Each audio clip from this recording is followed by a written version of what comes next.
아, 아, 아, 부끄럽구만. 네. 음, 먼저 지금 소개해 드릴 건, 부동산 종합관리, 부동산 종합 서비스가 왜 블루오션 사업인가, 그리고 왜 이 사업을 해야 하는가, 간단하게 정리해서 알려드릴게요. 부동산 산업의 시장이 굉장히 바뀌고 있어요. 예전에는 분양한다고 하면 금방 끝나기도 했고, 예전에는 2017년 이전만 해도 이 준공되기 전에 이미 다 선분양으로 끝나는 경우가 많았어요. 그게 오피스텔이나, 그게 뭐 상가나, 빌라나 그런 경우가 많았어요. 왜냐면 그때는 대출 규제도 없었고, 그렇죠? 그리고 그때는 뭐 나름대로 괜찮았던 것 같아요. 제가 건물 관리하고 하자 보수하는 사람 입장에서도 솔직히 굉장히 좋은 뭐 노다지 같은 시간이었어요. 그때는 평생 건물 관리랑 하자 보수만 해도 될 것 같다라는 생각을 했죠.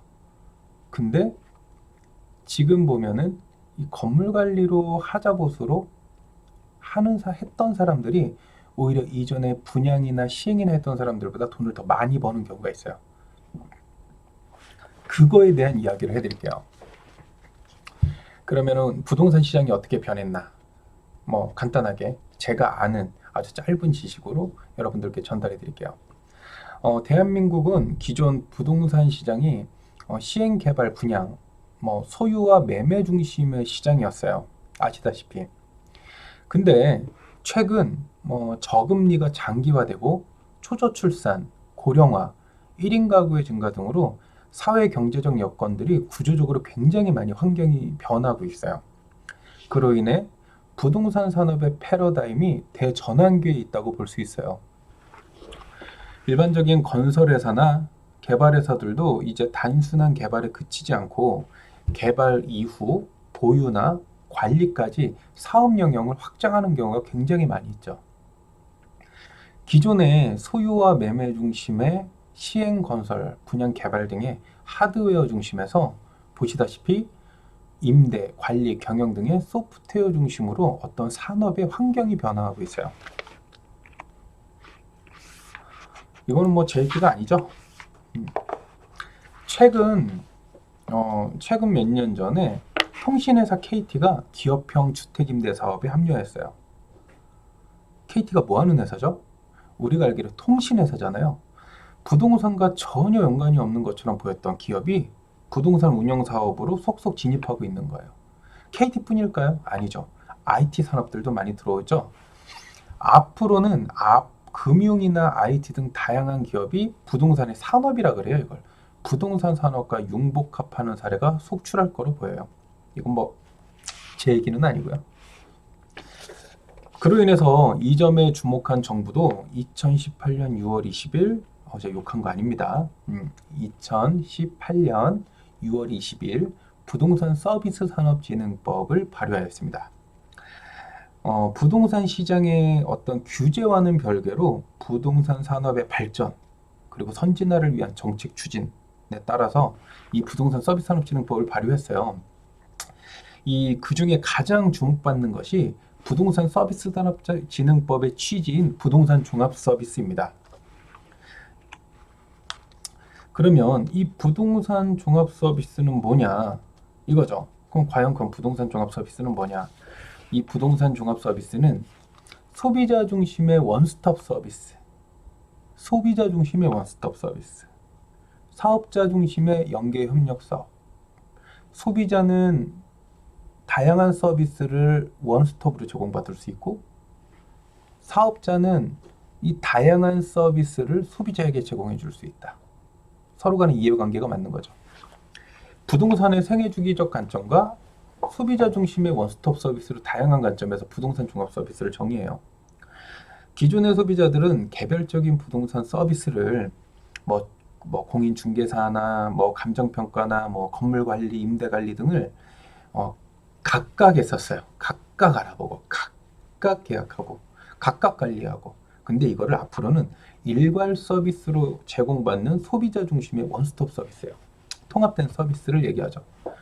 이 부동산 서비스 산업진흥법의 초점 중에 또 하나는 뭐냐면, 특징은 뭐냐면, 부동산 산업과 금융, IT 등의 다른 산업과의 연계에 초점을 두는 게 특징이에요.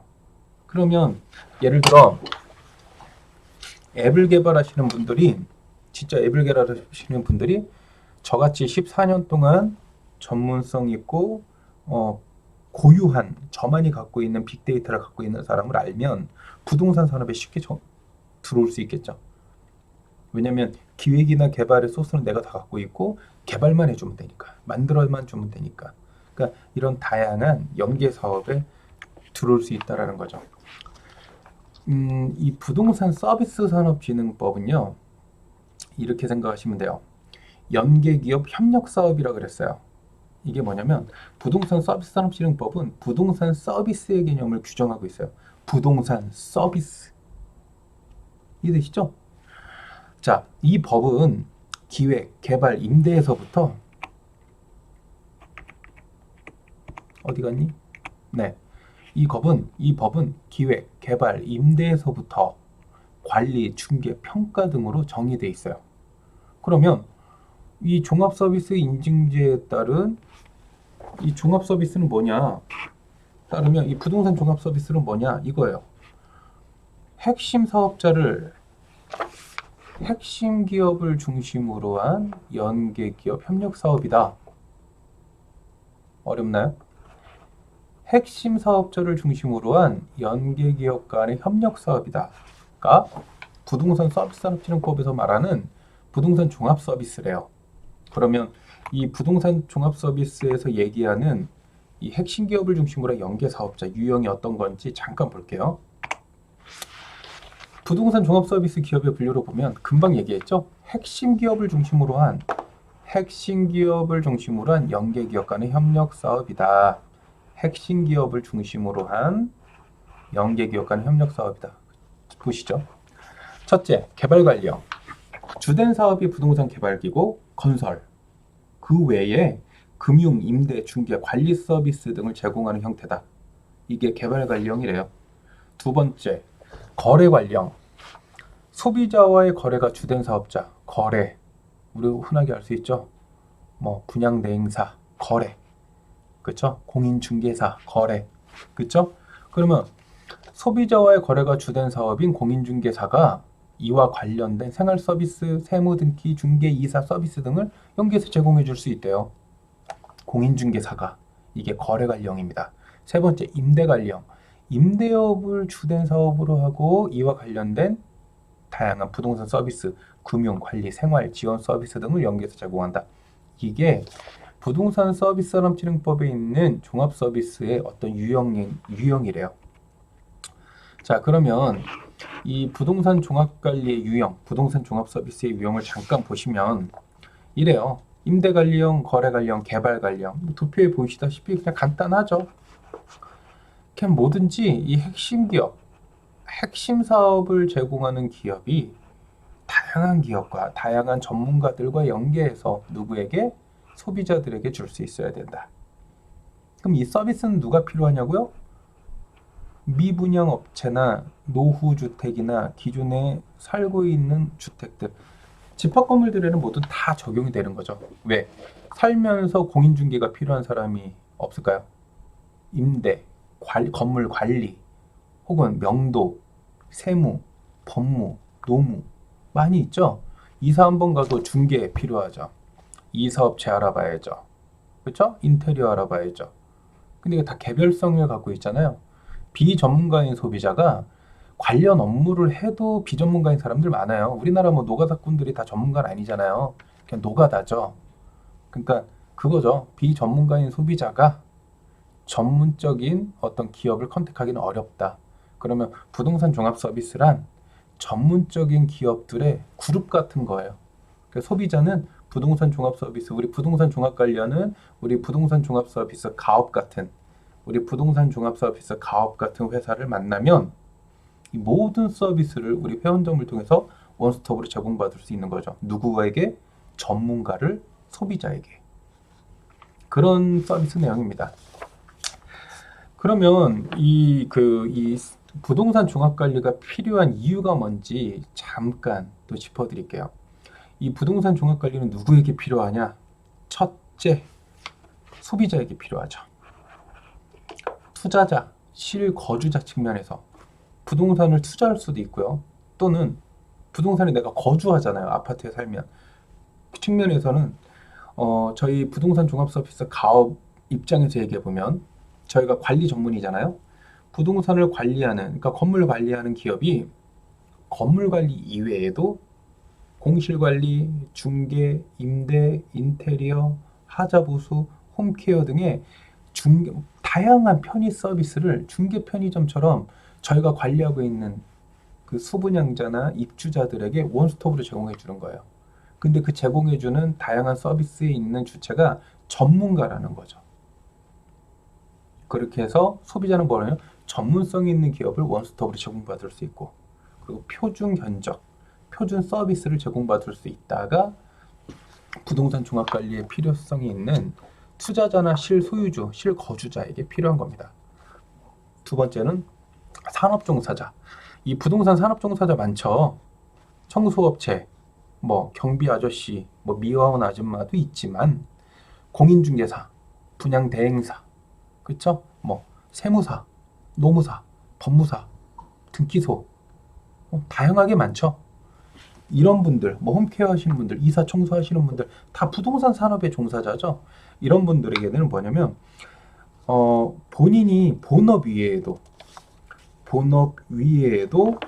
본인이 하는 업무 위에도 건물 관리나 하자 보수, 인테리어, 홈케어, 이사 청소 등을 단순한 중개 컨설팅만으로 고부가 가치의 수익을 올릴 수 있다는 거죠. 안정적으로. 간단하게 한 예로 들면 청소업체가 건물관리 수주까지 같이 하고 청소업체가 하자보수 수주까지 같이 할 수 있다면 청소업체가 공인중개나 이런 부분을 할 수는 없어요. 하지만 연결은 해줄 수 있잖아요. 이런데 여기 지금 집을 내놓은대요 라고 해서 정보 전달 정도는 해줄 수 있는 거죠. 이거 공인중개사법에 안 걸려요. 그러니까 이 정도만 가능하다면, 그걸 통해서 수익이 생길 수 있다면, 이게 부동산 산업 종사자한테 부동산 종합관리, 부동산 종합 서비스 가업이 필요한 이유입니다. 세 번째로 시행사. 그럼 우리가 영업을 하다 보면 이렇게 있어요. 그럼 누구를 대상으로 해? 저는 솔직히 이렇게 말하자면 입주자 대표회의나 관리단, 그리고 뭐 건물 관리소장도 있지만 시행사들, 시공사들이 저희의 주된 고객이라고 볼 수 있어요. 시행사, 시공사 입장에서 보자고요. 시행사, 시공사 입장에서 보면은 분양, 공실이 가장 큰 문제점이거든요. 그렇죠? 아무리 분양이 잘 됐어도 임대차가 안 맞춰지고 계속 상가가 놀고 있으면, 집이 잘 팔렸어도 집이 월세나 뭐 전세, 어떤 임차인들이 안 들어온다면, 또는 분양하는 사람들 입장에서는 요즘에 선분양 이런 게 아니기 때문에 일반 선 임차인을 맞춰놓고 후 분양을 해요. 그러니까 530만 원짜리 임차인들을 맞춰놓고, 여기 지금 임차인이 있으니 이거 뭐 1억 5천에 뭐 2억에 이거 얼마입니다. 연수익률 얼마 나옵니다. 이렇게 판매하잖아요. 그렇죠. 근데 이런 행위들을 어차피 기존의 분양대행사나 이런 데다가 시공사나 시행사는 대행을 맡기는 거 본인들이 한단 말이죠. 하지만 부동산 종합관리, 부동산 종합서비스는 뭐냐면 부동산 종합서비스 가업인 저희 관리를 맡고 전문으로 하는 기업이 부동산 관리 외에도 어떻게 해요?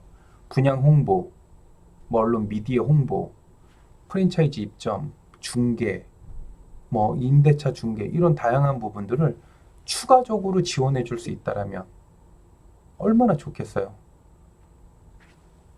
뭐 시행사나 시공사 입장에서는 그거만큼 더할 나위 없죠. 예를 들어 건물을 관리하는 부동산 관리 기업이 집을 한 채만 팔아줘도 아마 저랑 평생 갈걸요. 그런 일들을 하는 게 저희 부동산 종합 서비스 가업, 우리 부동산 종합관리 전문가들이 하는 일입니다. 저희 매경 부동산 종합관리 전문가들은 이런 일들을 중간에서 중개해주는 일이고, 저희 회사는 핵심 기업으로 다양한 전문가들을 그들에게 제공을 해주는 일을 하는 거예요. 자, 그러면 이 사업이 그럼 우리나라에서 처음 시작했냐? 이전에도 있지 않았냐? 미리 말씀드리면 우리나라 옛날에 부동산 시장에도 복덕방 같은 데도 이미 종합 서비스를 했었어요.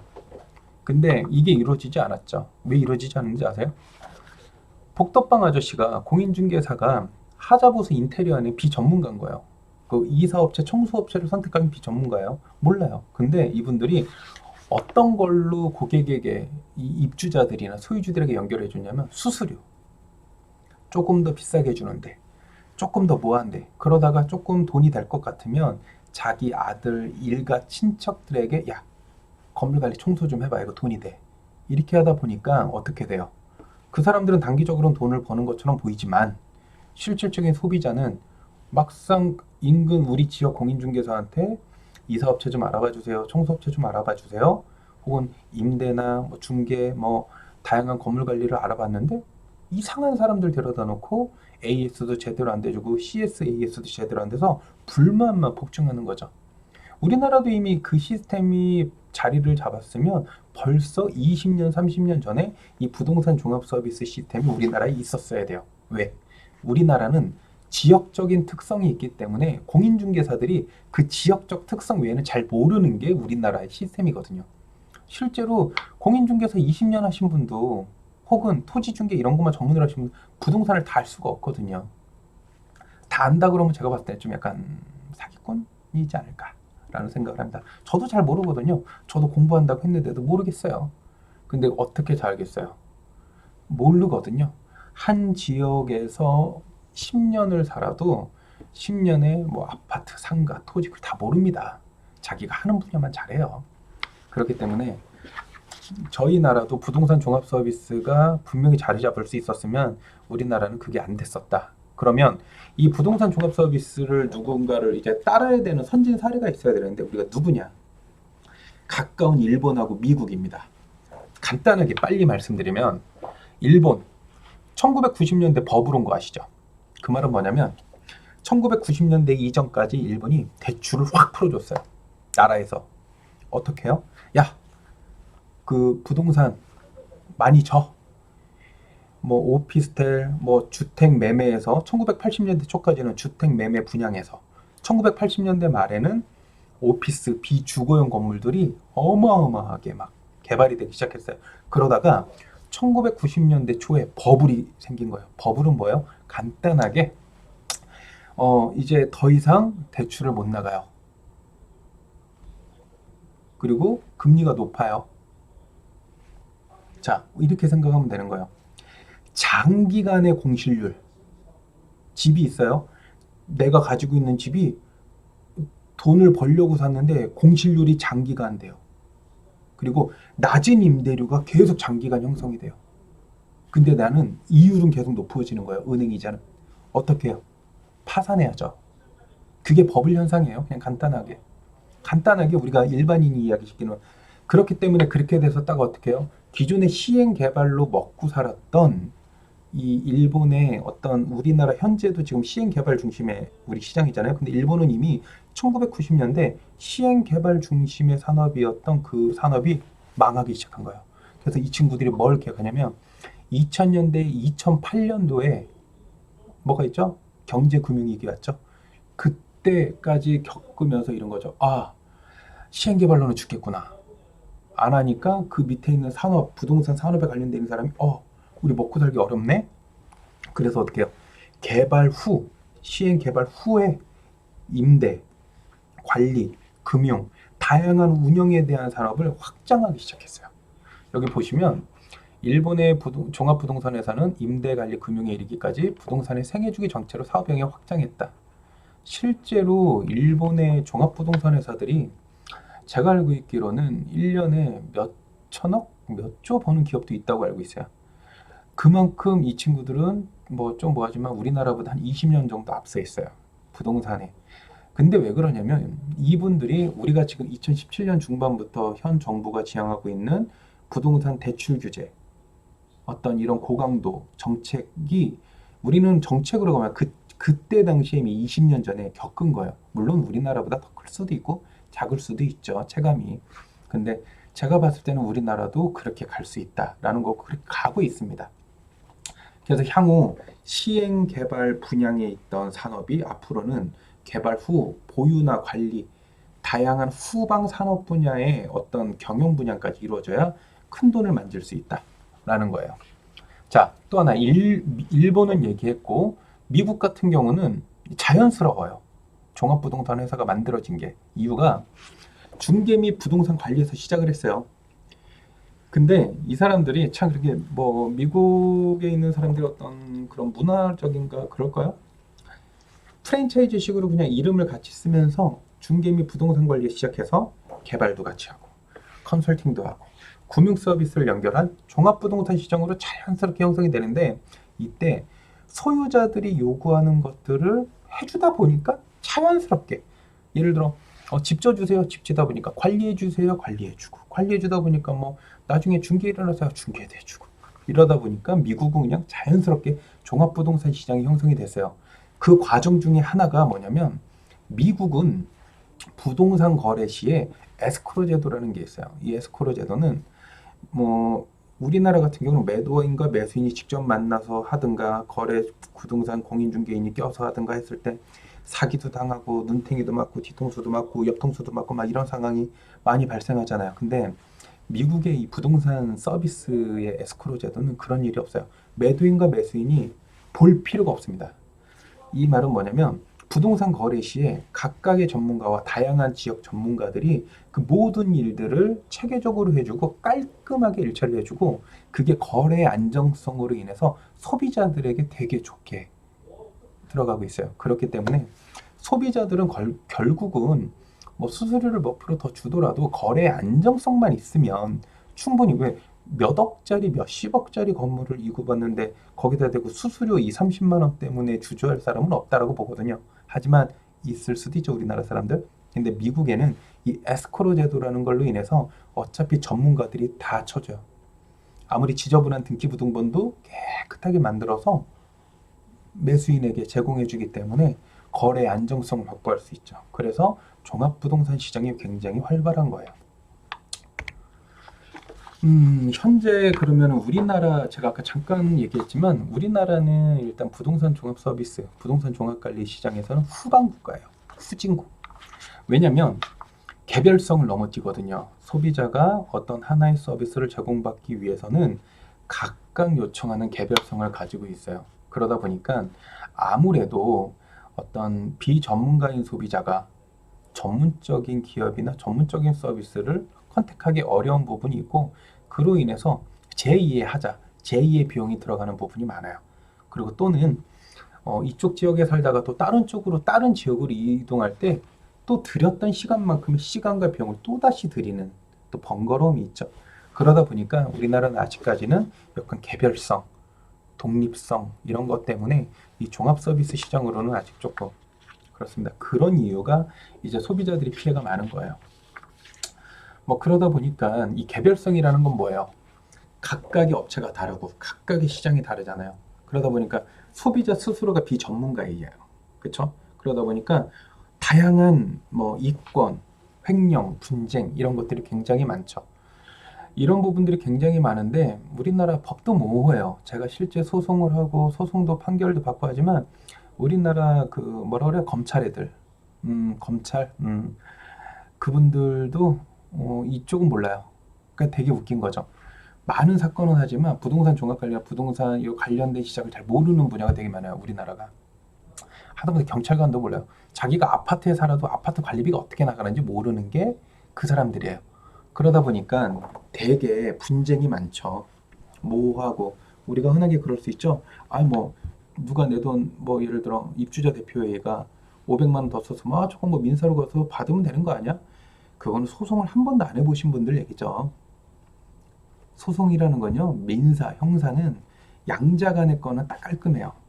근데 대부분 이 부동산 관련된 건 삼자가 끼게 돼 있어요. 나, 사기꾼과 사기꾼 또는 중개인. 오래 가요.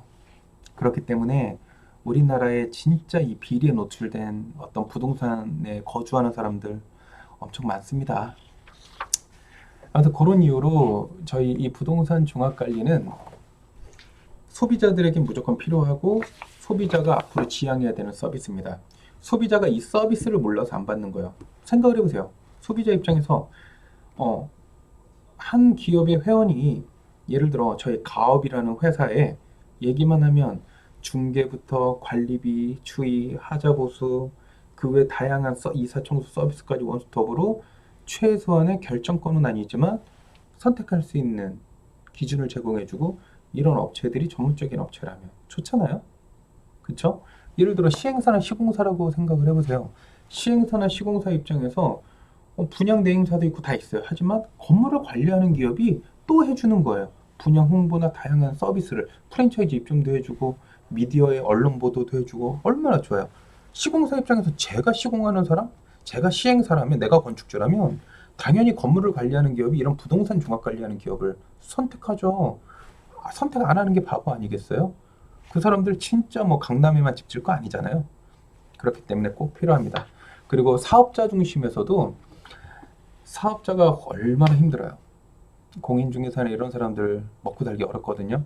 이런 분들이 자기가 관리하거나 자기가 중개하는 건물에 그 외에도 다양한 산업을 본사의 지원 아래 다양하게 수익 사업을 할 수 있다는 거. 이게 정부에서 정책적으로 밀어주고 있다면 해야죠. 왜? 큰 돈 안 들어가잖아요. 하다못해 치킨집을 하나 하셔도 서울 인근의 경기권에 하면 2, 3억 들죠. 2, 3억 들면 10년, 10년이 뭐예요? 3, 4년 안에 폐업률 나오죠? 뭐 권리금도 못 받아요. 그런데 이 사업은 어떻게 해요? 한 번 하는 거 계속 할 수 있잖아요. 점포가 필요한 게 아니라 자기가 필요한 거죠. 자기의 열정. 그리고 자기가 어떤 일을 하는지가 필요한 거지 그 외의 건 필요가 없다라는 거죠. 이 부동산 종합관리는 이 부동산 종합 서비스라고 하는 특수는 국토부에서 발효된 사업이고 이 사업은 정책적으로 부동산 산업의 발전과 어떤 선진화 정책을 추진하는 거고요. 그럼 이거를 우리는 빨리빨리 알아서 같이 한번 해보는 게 중요하다고 봅니다.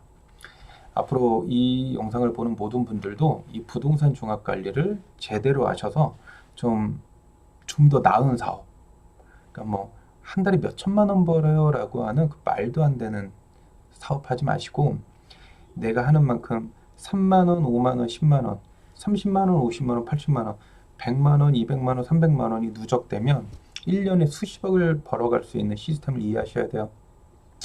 나중에 보시고 오시면 제가 1년 동안 한 13억 정도의 매출이 들어온 상을 한번 보여드릴게요. 3만 9천 원이 쌓여서 3만 9천 원, 5만 원이 누적돼서 1년에 13억이 들어오더라. 이런 놀라운 공식을 한번 보여드리겠습니다. 부동산 종합관리는 그냥 관리자예요. 주택관리사나 경비원이나 이런 사람들을 파견하는 업체라고 보시면 되고 하자보수나 이런 다양한 전문적인 일들을 해주는 기업이라고 보시면 돼요. 저희 부동산 종합서비스 가업은 기업연대 책임보증으로 인해서 일반적인 소비자에게 우리가 관리하는 건물에 옥상방수나 공용방수 들어가면 AS가 5년이에요. 서비스의 질이 틀립니다. 두 번째로는 관리를 전문적으로 해주기 때문에 전문성으로 할 수 있고요. 세 번째로는 우리가 매경 부동산 종합관리라는 전문가요. 매일경제 부동산 아카데미에서 수료증을 받고 매경 부동산 종합관리 전문가라고 하는 타이틀을 가지고 그 전문가 그룹이 전국에서 함께 사업을 하는 시스템입니다. 어느 쪽으로나 사업하실 때 무조건 도움이 되길 바랍니다. 항상 건승하시길 바라겠습니다. 감사합니다.